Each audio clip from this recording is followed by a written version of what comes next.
hindi ko po alam kung anong sinabi sa inyo ng anak niyo.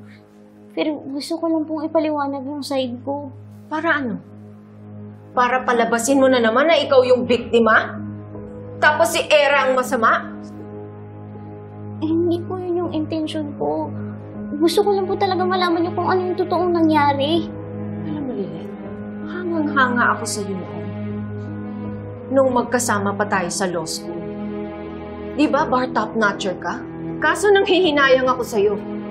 Dahil ginagamit mo yung talino mo sa paggawa-gawa ng kwento. At kasinungalingan! Oh no, miss. Naiwan ko pala yung phone ko sa x-ray. Pwede mo bang balikan? Ay, ganun po ba? Sige po, iwan ko lang po kayo dito sandali pero babalik din po ako agad. Thank you. Hindi po ako nagsinungaling sa inyo kahit kailan. In fairness, ang galing mong umakting. Nung nakidnap tayo, paniwalang-paniwala ako na mabait ka talaga. Na sincere ka. Pero ano nangyari? Ikaw ang rason kung bakit hindi makalakad ang anak ko. Ikaw ang rason kung bakit nagkakaganito si Era. She's in pain!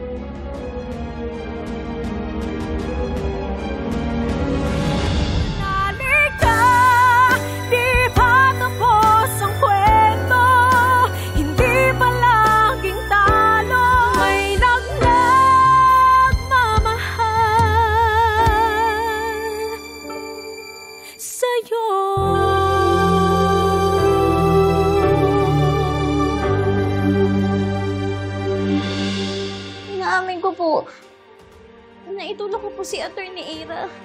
Pero kung hindi ko po yun ginawa, nabaril po siya ni Ali.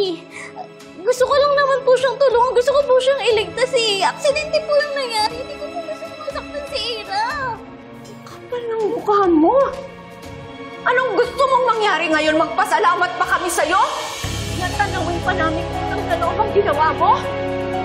Kapal ng mukha mo! Isipin niyo no kung anong gusto niyong isipin. Basta ako alam ko sa sarili ko na wala akong ginawang masama, malinis yung konsensya ko. Diyan ka magaling. Sa pagsisinungaling. Nagsisisi talaga ako kung bakit tinulungan pa kita noon. Sana pinabayaan na lang kita. Ano bang meron ka kung bakit lumalambot ako sa'yo? I swear, hindi na ako magpapautos sa'yo! Itong tatandaan mo. Gagawin kong lahat para managot ka sa lahat ng ginawa mo kay Era. I will never forgive you. Never! Tandaan mo yan, Attorney Lilet Matias! Attorney, huwag niyo naman po sana tulungan na lang ang lahat. May hindi pa po kayo alam eh. Bulag pa po kayo sa kung ano talagang totoong nangyari. Pero, naiintindihan ko po nakakampihan niyo si Era. Kasi sino ba naman po ako? Hindi niyo naman po ako anak eh. Mabuti na lang hindi kita anak. Oh my God, Lilet!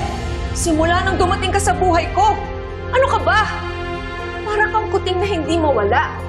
Lagi na lang kitang nililigtas. Tapos itong gagawin mo sa anak ko? At hindi mo magagawa ng kuting na yun, nakalmutin at saktan kayo, pati na yung mga taong mahal yung hindi mo. Stop it, Lilet.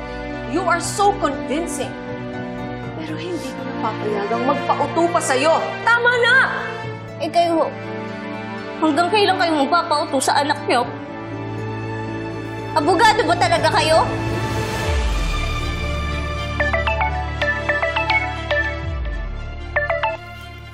Hello, son. Oh, dala ko na papunta sa ate Lilet mo. In-order mong sunflower bouquet para sa kanya. Nice, Mom. Thanks. Sayang no, sana nandito ka to personally hand it to her. Kasalanan ng tight sa my class schedule ko, Mom. Ino? Is something wrong? Yes. Nothing po, Mommy. Nothing's happening. Sigurado ka? Yes, Mom. Anyways, kahit wala po ako dyan, ang importante, Ate Lilet won't feel alone. Just like how she made me feel during my rape trial. Kaya soon kakot ako din sa kanya for some help po. Tulong saan? Secret. Sige na, Mom. I have to go focus na. My friends are calling me. Alright. Ingat ha. Bye-bye, bye-bye. Finally! Tapos na rin yung challenge! Let's go! Tagal na dito! Tagal mo naman dito! Tapos na rin yung challenge natin. Dito ka sa throne mo, bro. Ayan, cheers! Cheers! Woo! Sorry Hindi ko naman po intensyon na pagtaasan kayo ng boses eh. Gusto ko lang po talaga na pakinggan nyo din yung side ko. Ano? Ano ba talaga ang gustong sabihin ng totoong Lilet? O iintayin mo pang dalawa na kaming mabaldado? Ang bigat lang po kasi sa pakiramdam eh. Hindi ko po kaya na tanggapin na lang. Hindi ko po kayang sigmurahin. Kasi ano, Lilet? Ano? Kasi hindi ho tama. Kasi mali na bigla na lang kayo nag-astang judge.